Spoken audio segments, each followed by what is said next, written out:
Good evening, everybody. Welcome to another edition of Inside the Pigskin. My name is Scott Morgan, Rock Motor City Manmouth. Normally we do it on Tuesday, but this week we decided to do it on Thursday because of some scheduling conflicts. So here we are on Thursday night. The plan is to be back on normal time on Tuesday. But meanwhile, here is my crew for the night. George Eichhorn, welcome back. Good to be on tonight with you guys. Thanks for having me. And the best coach on the planet, Coach Bono. How you doing, partner? Thanks, Scott. Glad to be here. Good to see George on again. Hello, Mel. Hey, what's going on, Coach? There you go. Mel Farr Jr. introduced by Coach Bono. That doesn't get any better than this, folks. All right. Well, you know what? We have a lot to talk about, short period of time, but we're going to go out there and do them all in rapid fire. The title of the show is Tim Tebow's next business venture, so no better place to start with than the iconic Florida Gator. Tim Tebow is buying a minor league hockey team in Lake Tahoe, Nevada. George Eichhorn, what do you think about Timmy? Well, I give the guy credit. He's tried a lot of different things after he left football, and I know he's a good Christian guy. He's very religious. He's got strong faith, and his next venture sounds like it could be fun. Dino Ciccarelli and some of the guys in Detroit have gone into that, but of course they've been hockey players. I don't know if I recall a football player buying a minor league hockey team, but if he's a strong businessman and surrounds himself, I'm sure he will, with good people and working that sport. I'm sure it's going to be a lot of fun. I mean, I've always been a big fan of minor league hockey. I mean, it's the feeder system, let's face it, for the NHL, and they need some good teams, and Nevada's a good place, obviously. The Vegas Golden Knights have proven that. So I wish him well in this venture, Scott. What do you think, Coach?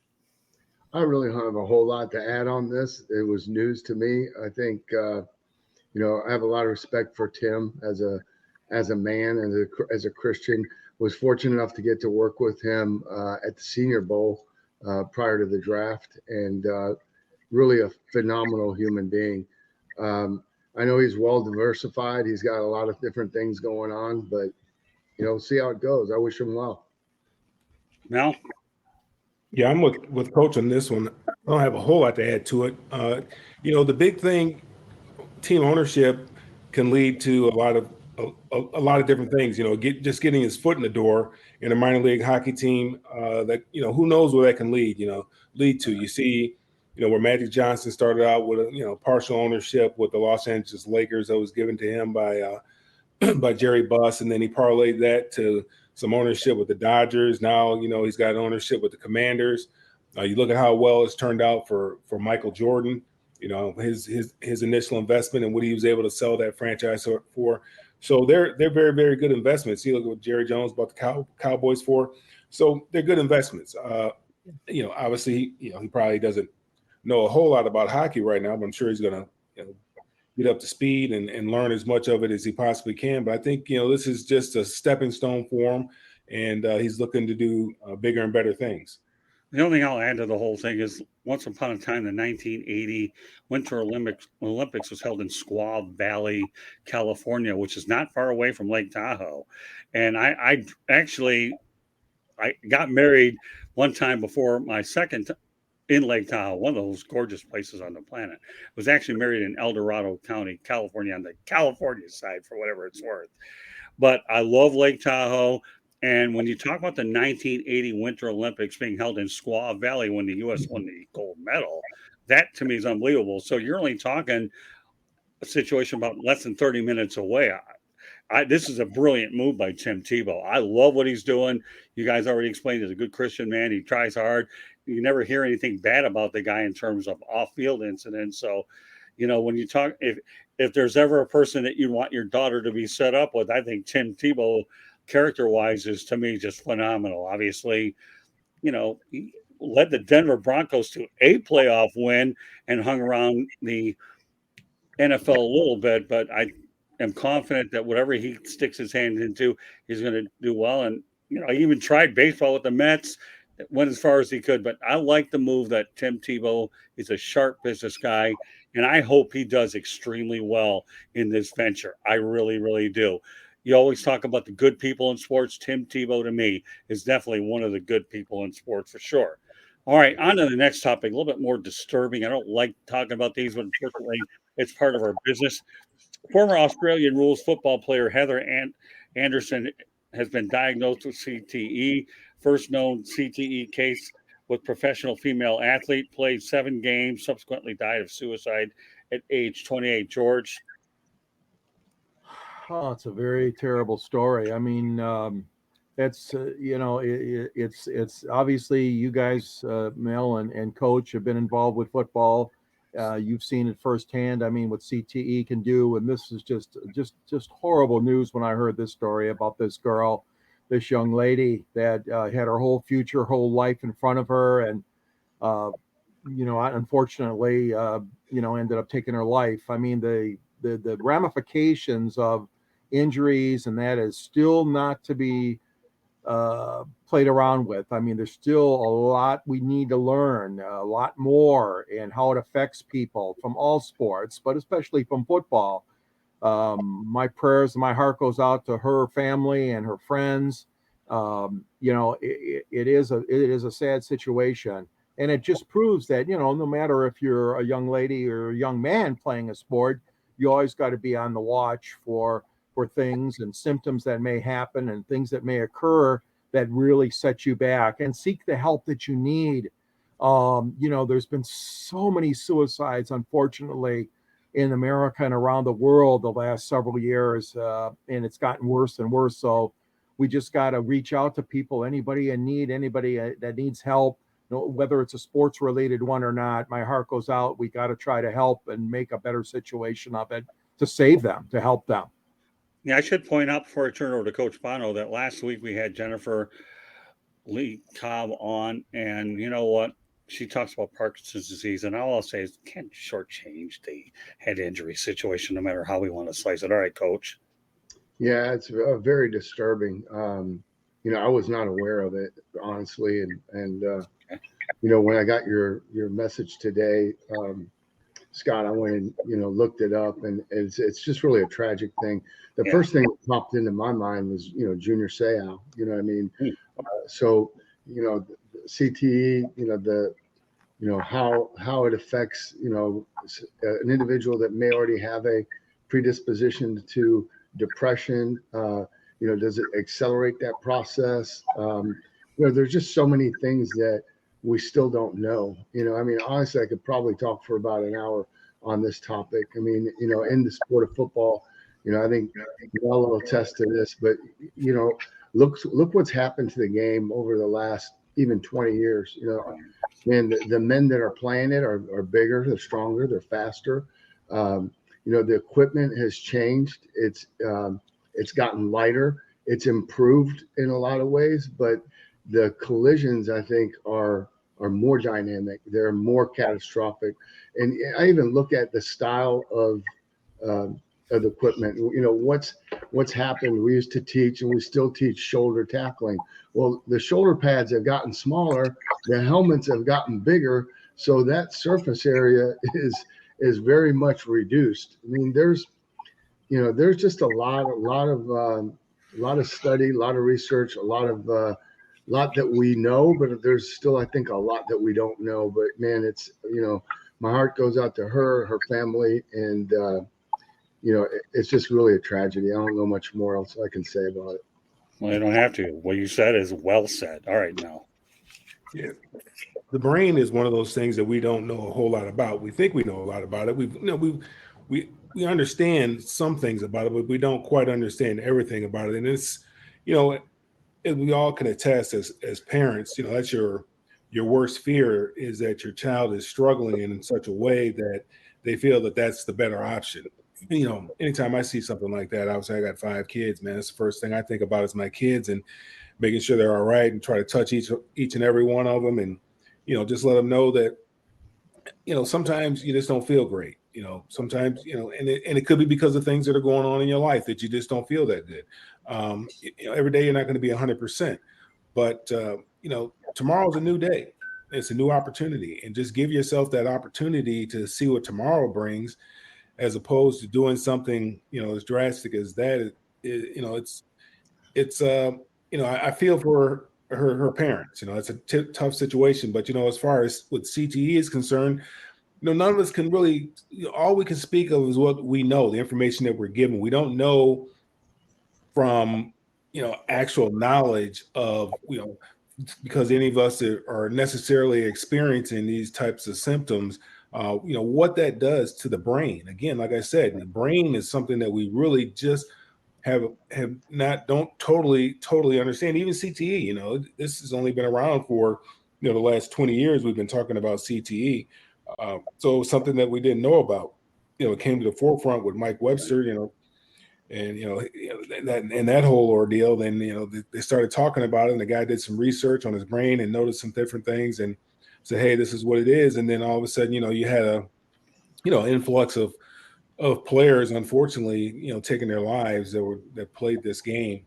It's just, it's unfortunate. I feel for our parents.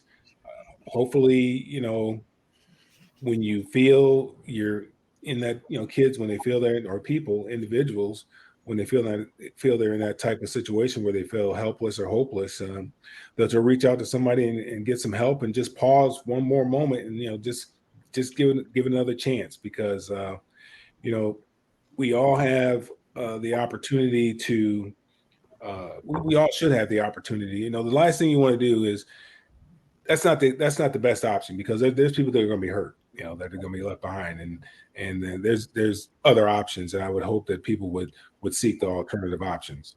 Yeah, the only thing I'll say is it's add commentary where that it happened 7 games to begin with. That being that, and I didn't know much about Australian rules football until ESPN became a network in 1979 when they were broadcasting it, and they were looking for programming at the beginning until they subsequently grew to what they are.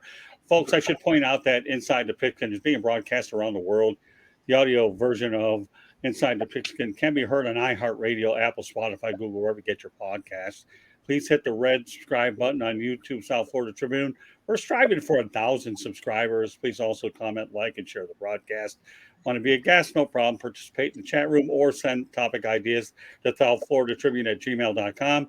If you want to advertise cost effectively, give me a call, 954-304-4941. We broadcast live on Facebook, LinkedIn, Twitter, and YouTube. Our website is www.southfloridatribune.com. Twitter at Tribune South. Candy Ebling is behind the scenes. Coming on later this summer, the Motor City Mad Mouse Show will be debuting in the Eagle Corp Media Studios in Boca Raton.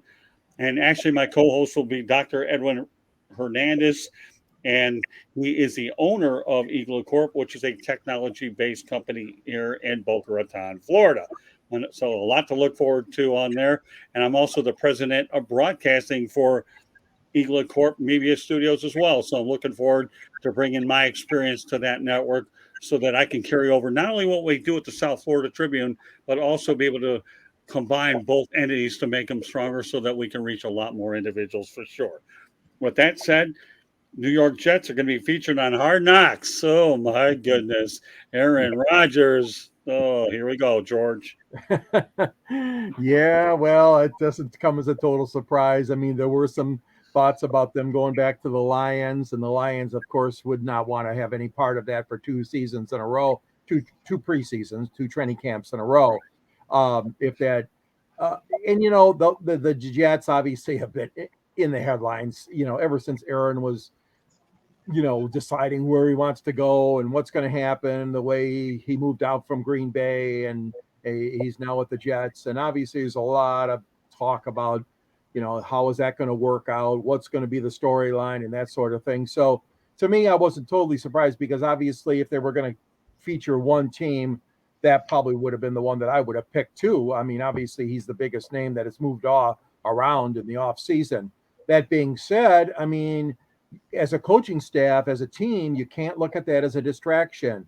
I give Campbell and the Lions credit. I think they worked it to their benefit, although they got off to a crappy start and a horrible start last year, which some could say, well, gee, that was right after Hard Knocks. Well, yeah, but there's no linkage to that we know of. So that being said, I mean, the Jets just have to make sure they're down to business, and I'm sure they will be, the coaching staff and the front office. But in summary, it didn't surprise me at all. I think that they made a good choice. He's a glamour boy, and he's controversial, lightning rod figure in the NFL. The only thing I'll say about it, as I mentioned on last night's edition of the Sports Exchange, is that Aaron Rodgers is a drama king. You went out there and gave the NFL a lot of drama. Roger Goodell saying, good, I'm glad we had to live with that. Now it's your turn to help us out with the Jets, and here we are. So let the attention continue. I'll turn it over to Coach. Man, it's made for TV drama. I think, from within in the league, and I just think around all the way around. I mean, Hard Knocks is one of those shows. It's like everybody wants to watch it, but I can tell you within the NFL, nobody wants to be on it. I mean, it's because, there's so much going on during training camp. I mean, it's a very full schedule. You're making personnel decisions. You've got a lot going. You're installing your system. You're evaluating your rookies, and really you're establishing the culture of your football team.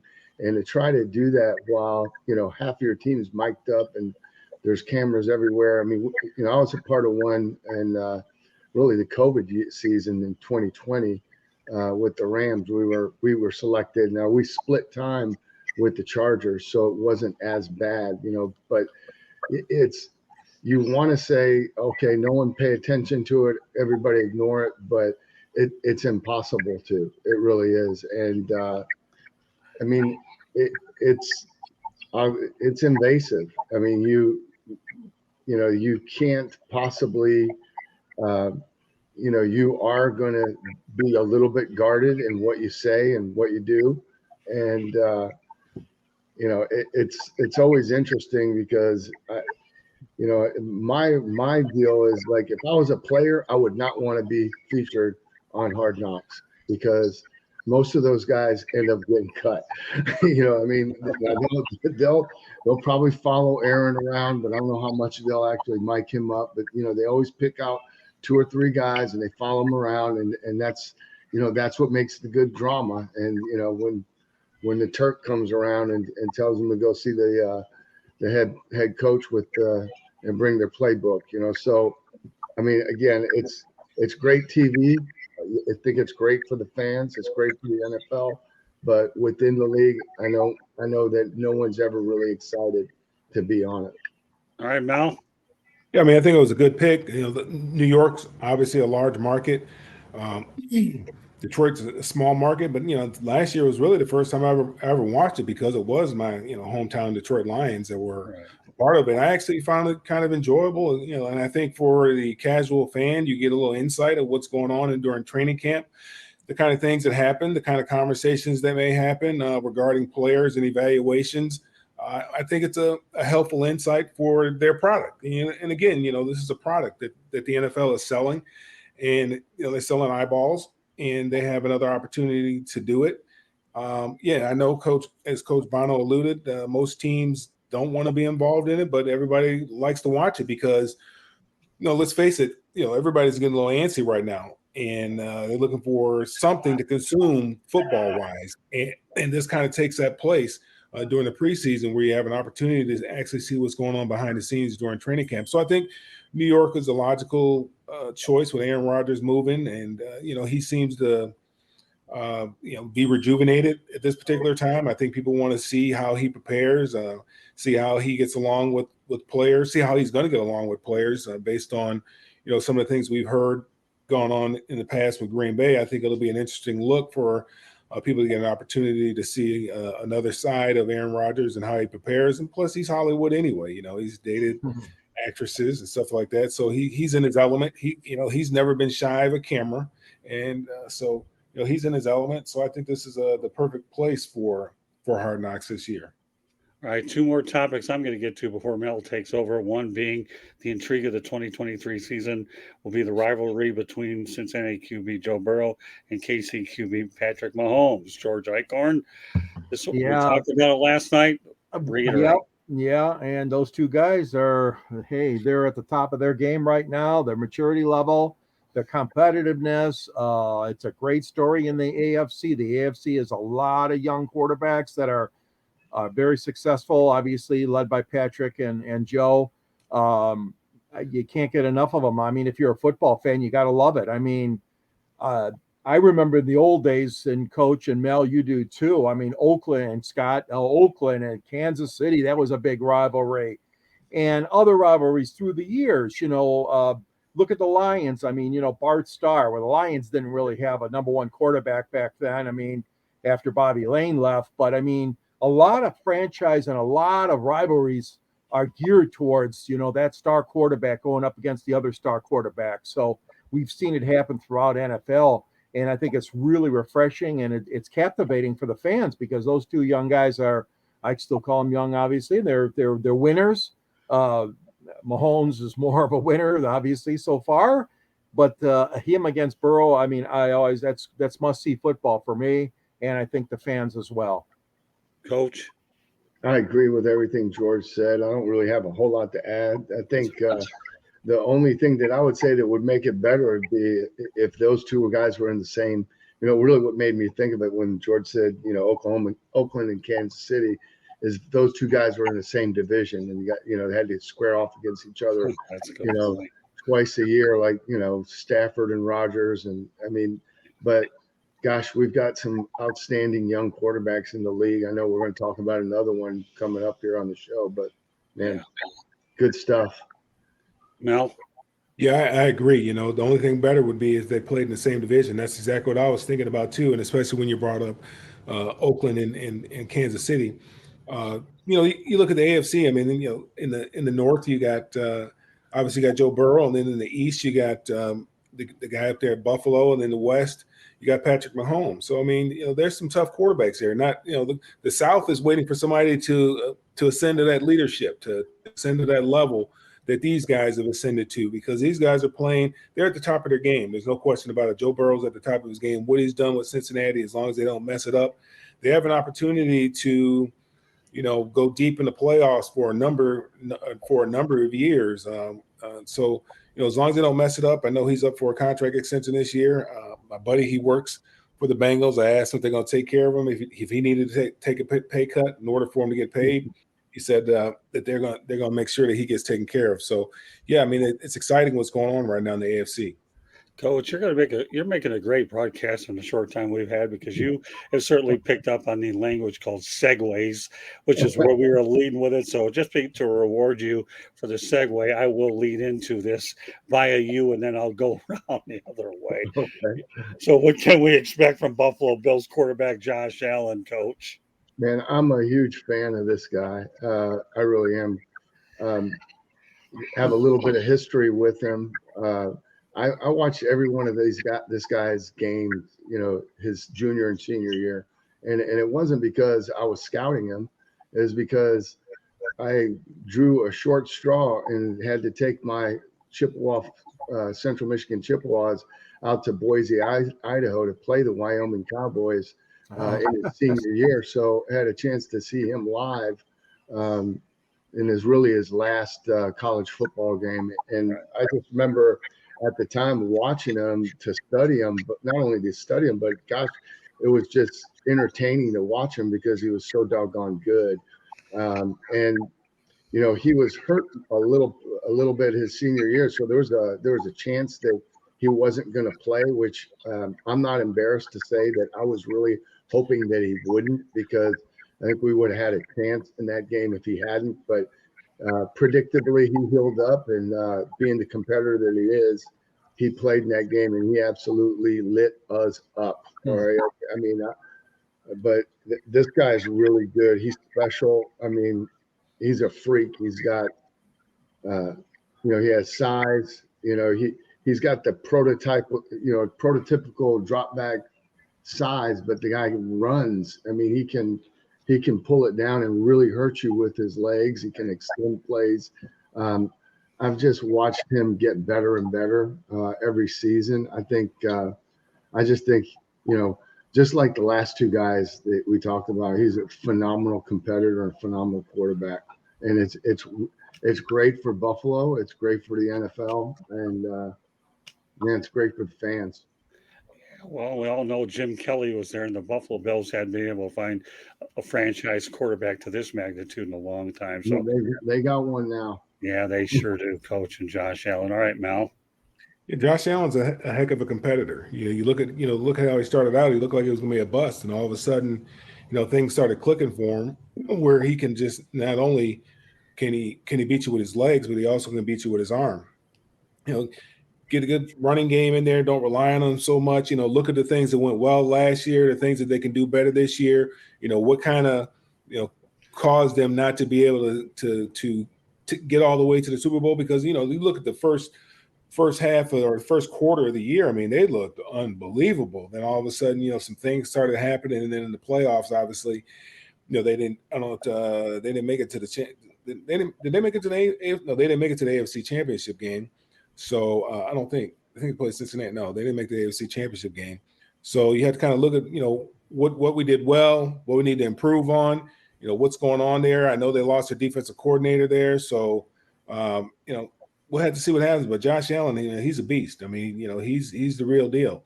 But he could use a little help. He can't be Superman and do everything himself. Get a good little running game going. There's something going on with the wide receiver right now. I don't know exactly what all that is about, but Josh Allen, he's going to show up and he's going to compete. That.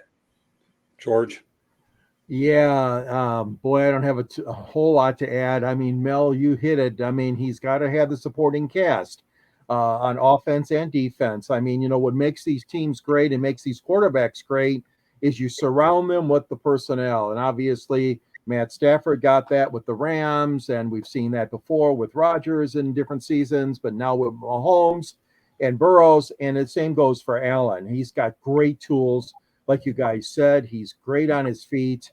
He plays in a tough environment. I mean, that's like the Green Bay environment, Buffalo and the weather outside, and he's in tune with that. I mean, Buffalo, they're building a new stadium, guys. They don't want a dome. They don't want an indoor stadium. They want to keep that outdoor aura in Buffalo, and they've got great fan support. I mean, late Ralph Wilson was a wonderful man from the Detroit area here.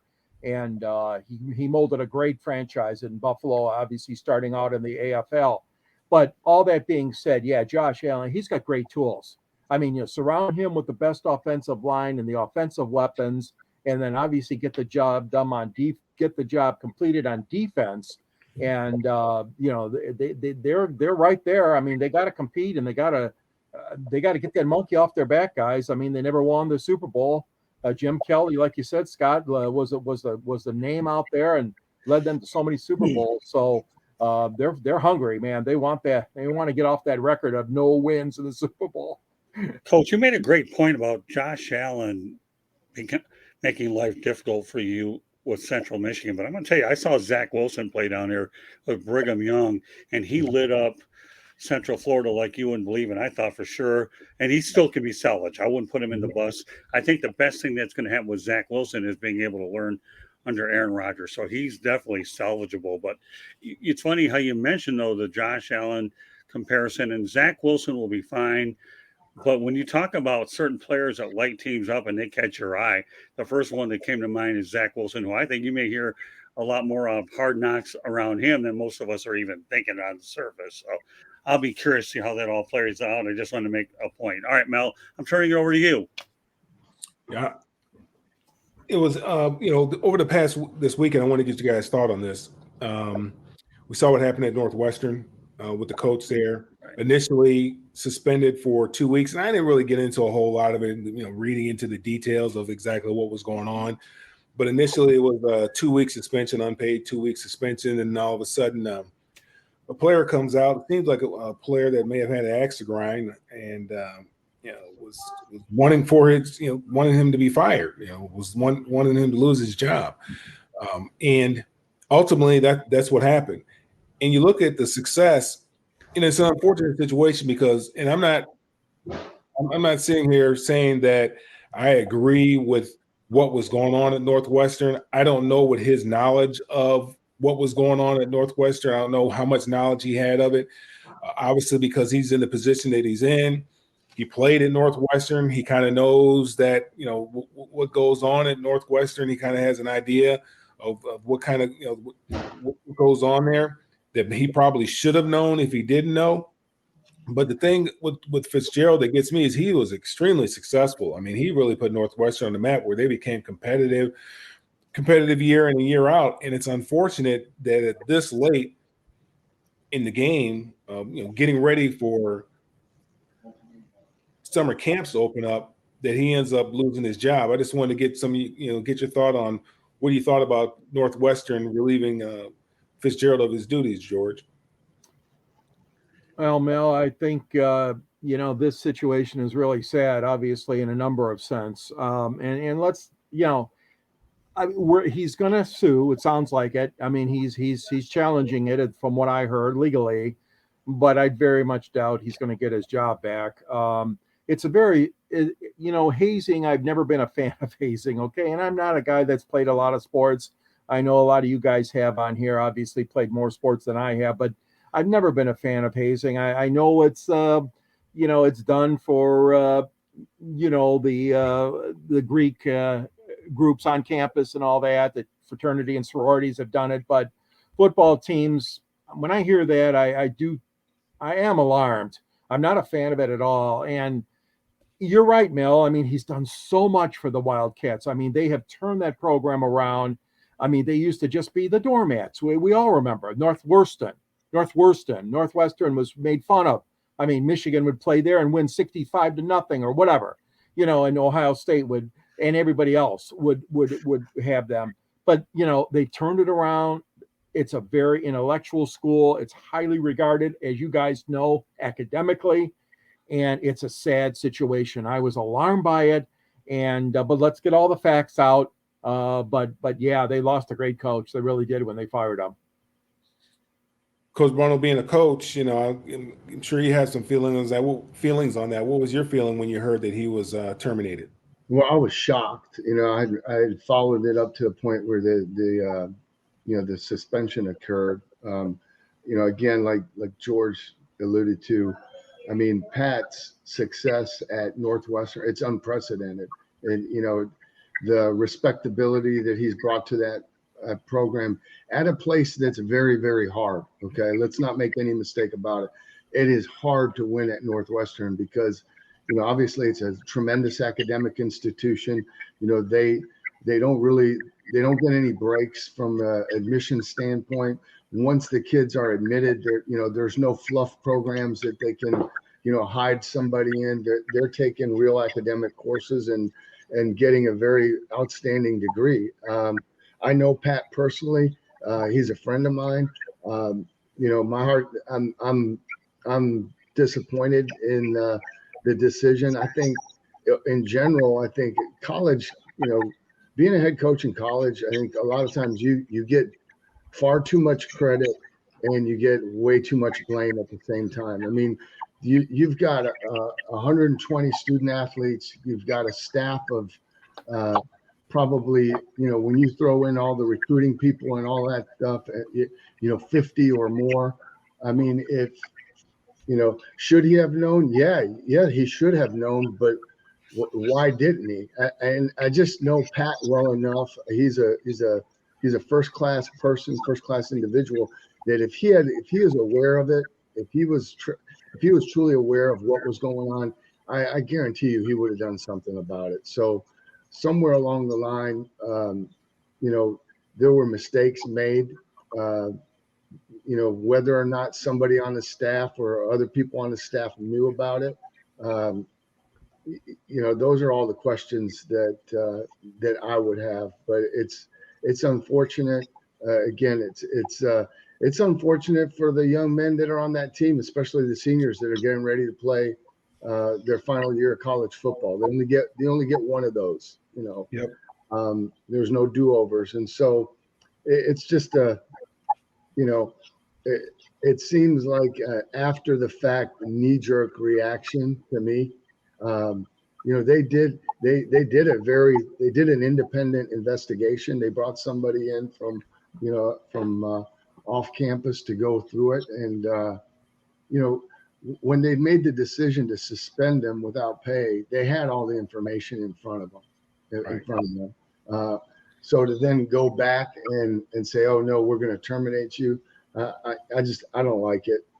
And I probably said too much already. Thank you though.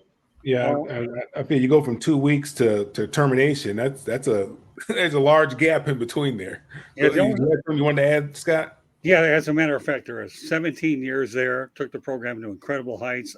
And to me, I cringe when I heard it. Let's not forget that Brent Musburger graduated from Northwestern University. And I know it's a school known for its journalism degrees as well as other higher. I feel bad. But you know where I ultimately think Pat Fitzgerald's going to wind up? In the NFL at some point. I really do. He's young enough to make the jump. Let time take care of itself. And Pat Fitzgerald is anything but finished on the sidelines, maybe in college, maybe. But no, I see pros definitely in his future as well. So, but I have a lot of respect for the guy. He did things the right way. Go ahead, Coach. Can I add one more thing? You know, I think loyalty, the virtue of loyalty is if it's on life support if it's not already dead. You know, Pat was at Northwestern because he chose to be, because it was his alma mater. He loves that program. I mean, he has had plenty of opportunities to leave over the last, you know, I didn't realize it had been 17 years. That's a quick 17, but he's had a lot of opportunities to jump and go to the, to other schools, to the NFL. I mean, but he's been loyal, and it's just it's a shame that this one bugs me, man. I really do. It hits home for me. So I'll shut up. No, you don't have to, Coach. Thanks for mentioning that point. Loyalty, nowadays, you wonder if there is any such thing in this society. I agree. I'd like to see him land a college job. Yeah. Do I think it's likely to happen when you have hazing in people looking at you in a hazing sense? But NFL is a different animal. I definitely believe he's going to wind up in the NFL at some point. If Bobby Petrino can get a second chance, well, a lot of people. Oh, I like that one. Boy, I'll tell you guys, isn't Coach Bono doing this broadcasting thing really good? Yeah. Yes. I give you a standing ovation. I was thinking the same thing you were thinking. I was thinking the same thing. That's the first name that came into my head too. If he get another job, I mean, you might have to go down to a lower level and then come back up. But you know, I think this is kind of a different situation. You know, Pat, you know, he seemed like a class guy. You know, he could go to the NFL, maybe be a positional coach or something like that, and maybe come back to a program in college football if that's where his heart is, to coach college football. But I just don't understand how you go from 2 weeks to termination. I don't know how you bridge that gap.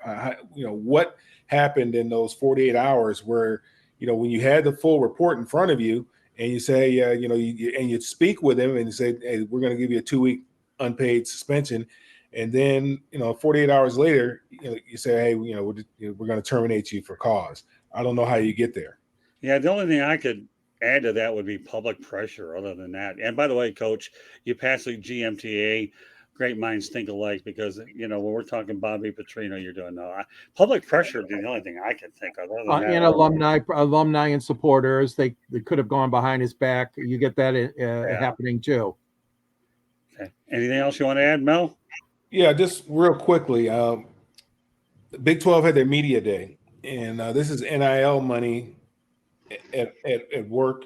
The quarterback Jalen Daniels for Kansas, who, you know, I'm sure we all follow Kansas, and you know, because they're the cellar dweller pretty much for the Big 12. He shows up to Big 12 Media Day with a $50,000 chain around his neck with a pendant on there that has his highlight reel. Really? Now, is that what you know? That's NIL right there. He didn't get that from Grant and Aid. I can promise you that. That's not where that money came from.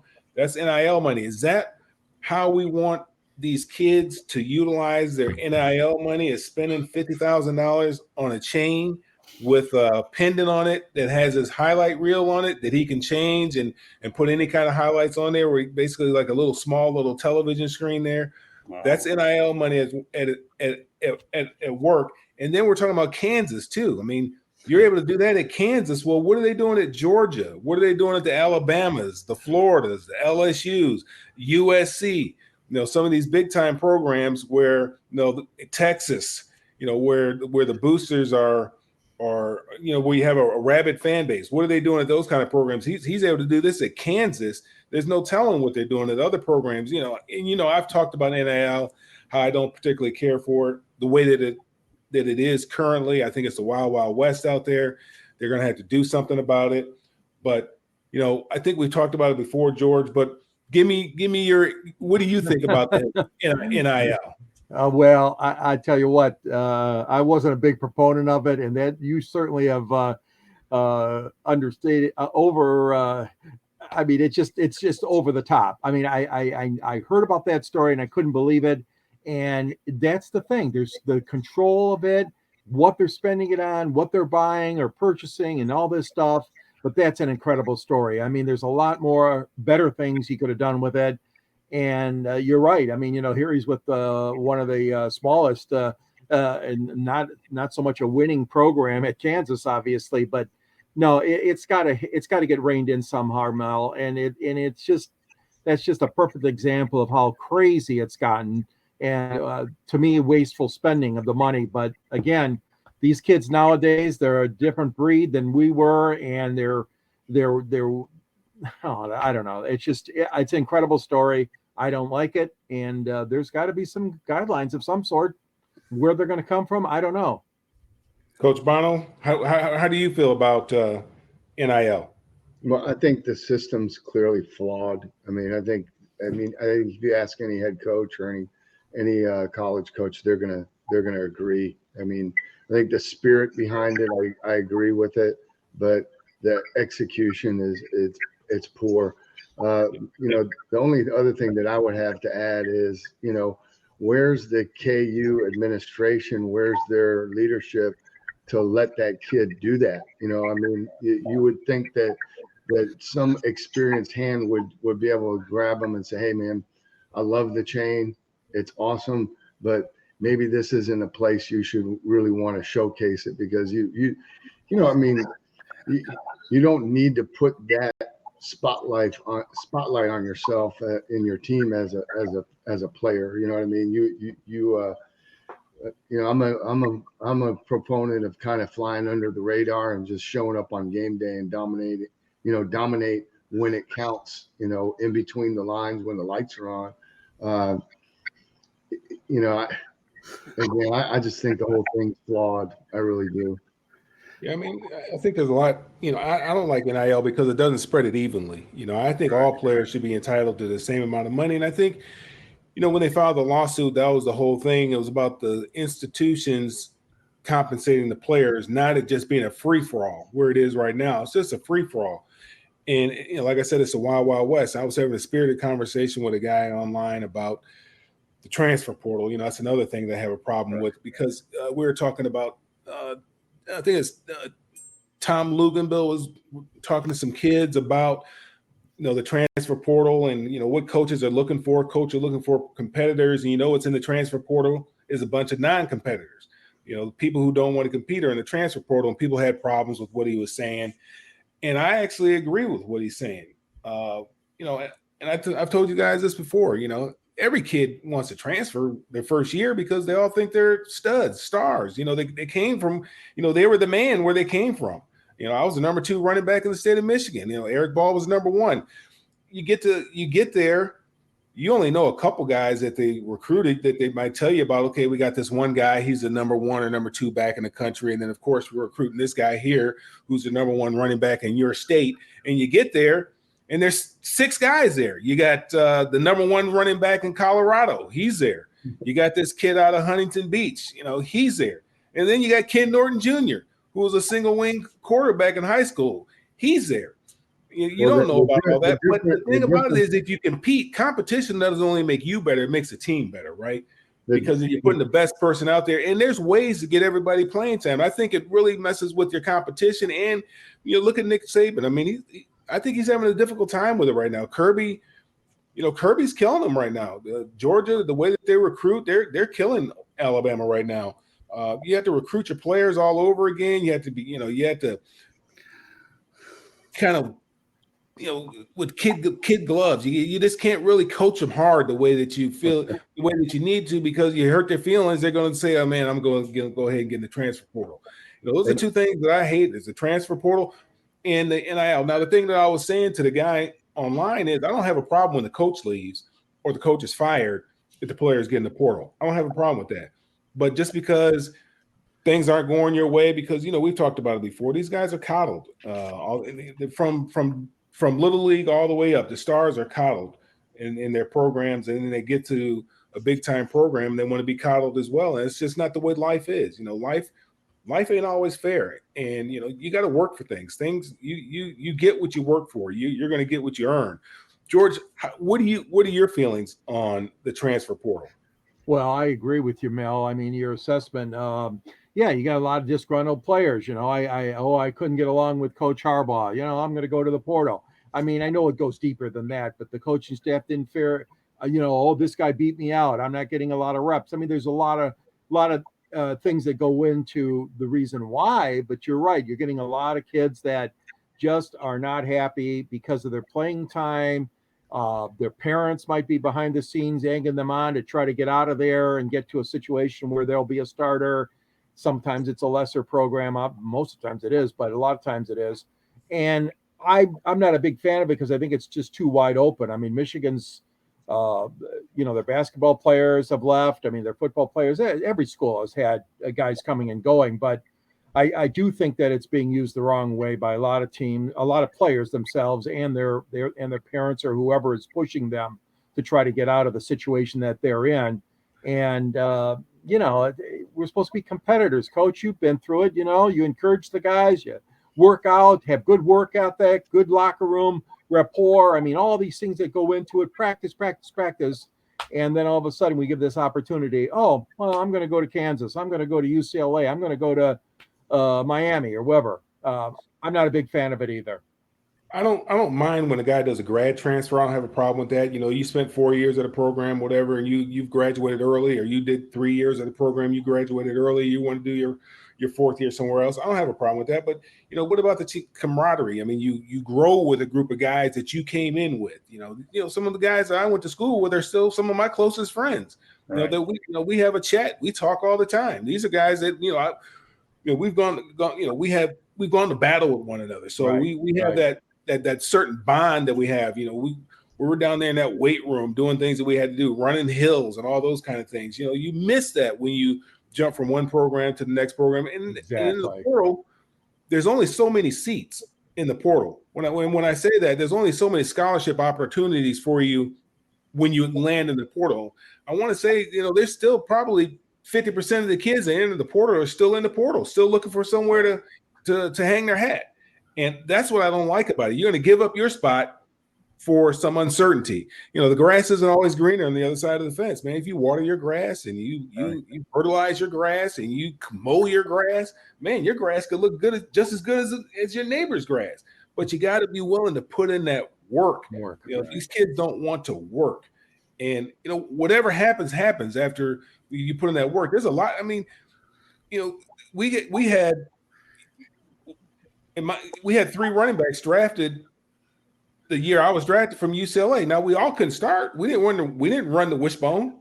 We ran I formation. But we still had 3 running backs started. We all just went in there. We competed. We worked hard, and fortunately, we were all able to get drafted. Coach, what do you feel about the transfer portal? I don't like it. I would say one thing though, Mel. The biggest difference, or one of the big difference about when you were recruited, when I walked on at Central Michigan, is these kids right nowadays they are acutely aware of who you have and who you're recruiting because of sites like Rivals and 24/7. They know all that stuff. I mean, of course, going back to the transfer portal, I agree with you 100%. I don't like it. I mean, we've gone to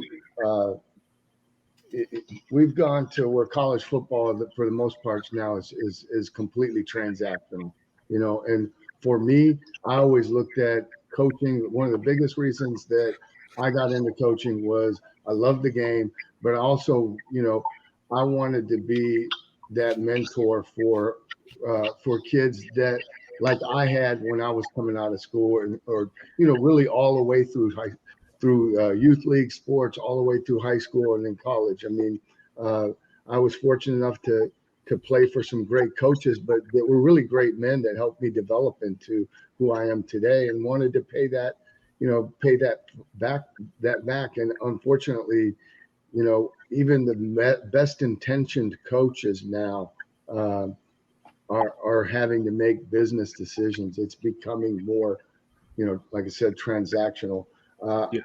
The only other thing I would add is I'm not so sure if it benefits schools now to give scholarships.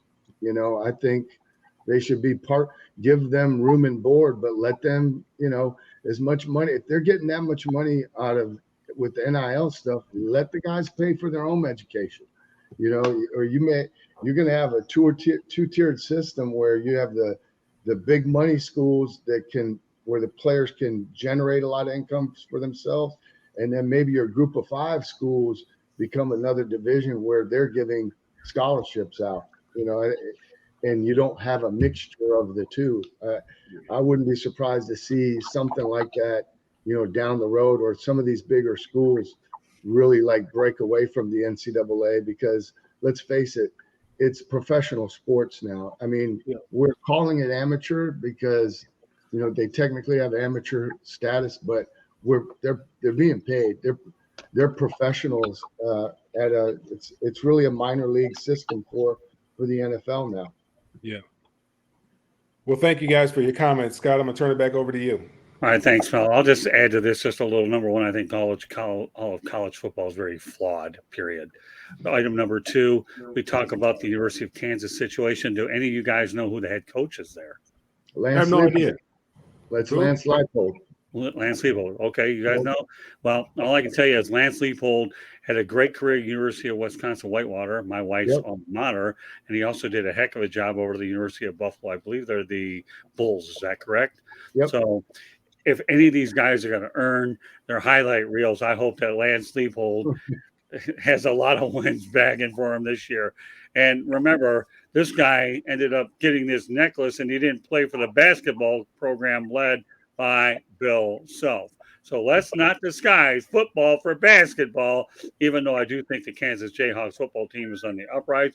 And I do believe when it's all said and done, Lance Leipold will get a statue at the University of Kansas, or Kansas University, depending on how I'm saying it, because nobody else would be worthy of it anyways. And for Coach Leipold to stay there, and probably when he could have other opportunities, he knew that this is an opportunity for him to build something, and I believe he's really going to do it. So University of Wisconsin Whitewater, I haven't forgotten about you, and neither has Candy Epling.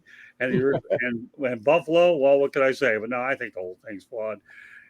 And you never know. We might see more of these chains with reels around them, but I think you're going to do a little better than 6-6, which I believe they were at 500 last year, give or take. And I played a bowl game. Well, they lost the QB. They came out on fire, and then the kid got hurt. And, they tailed off for sure. So I know Coach has to go in a moment. So any closing thoughts before we call it a night?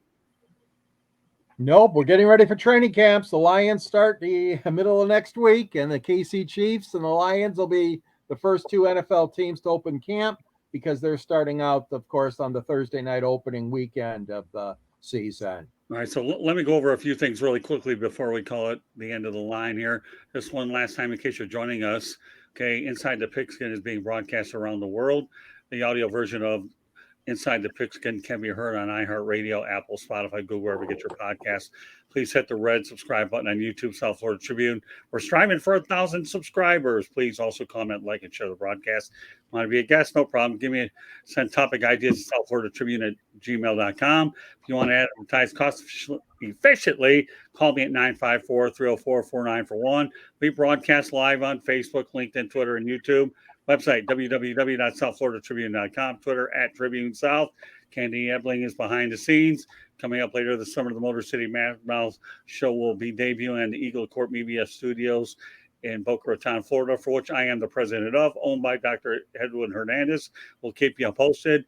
Eagle Corp is a technology-based company, and I am the president of broadcasting for that, in addition to what I do here at the Tribune. I want to get that out there real quickly. Coach, I know you got to leave in a moment. Any way that people get a hold of you? No. Okay, well, actually, I'm on LinkedIn, and you can see me here every week. But exactly, he's on LinkedIn. You follow, you watch our broadcast, you get a hold of Coach Bono. Yeah. So, all right. But I do have one last point. Sure. One last parting. earlier on the show, I can't remember what, I think George was talking about, made a comparison between like playing in Green Bay and Buffalo, right? I think a great topic for us, it doesn't have to be next week, but I'd love to hear Mel's take on like, toughest places to play on the road, best venues, best fans.